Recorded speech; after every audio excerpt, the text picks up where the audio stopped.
يا صباح الجمال والسعادة، ويا رب كل اللي يتفرج على الفيديو ده يبقى بالنسبة له اللي جاي أحلى وأجمل، يعمل كل اللي في نفسه، يجيله أحلى خبر في الدنيا.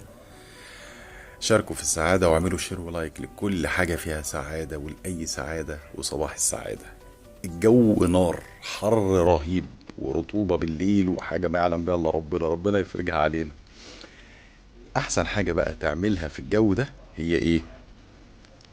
حضرتك، في ناس شغلها بيخليها تقف في الشارع، عمال النظافة، عمال جمع القمامة، عساكر المرور، حراس العمارات. في ناس شغلها بيخليها تقف في الحر ده تشتغل. ايه رأيك وايه رأيك لو حضرتك وانت ماشي اشتريت لك كام ازازة مية صغيرة ب20 جنيه ب50 جنيه زي ما تقدر ساعة، وكل لما تلاقي حد من الناس دي تديله ازازة من دول. والله لو جبت عصير خير وبركة، حطيت اكل جميل، لكن خلينا في المية. دي احلى حاجة تعملها في الجو الحر ده.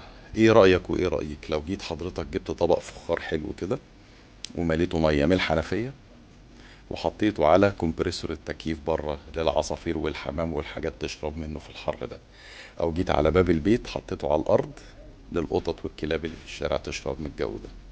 دي احلى حاجه تعملها في الحر، ان شاء الله تاخد عليها ثواب كبير، ربنا يرضى عننا جميعا.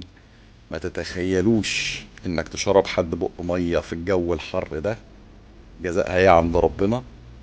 اقلها انك هتعيش باذن الله في سعاده وصباح السعاده.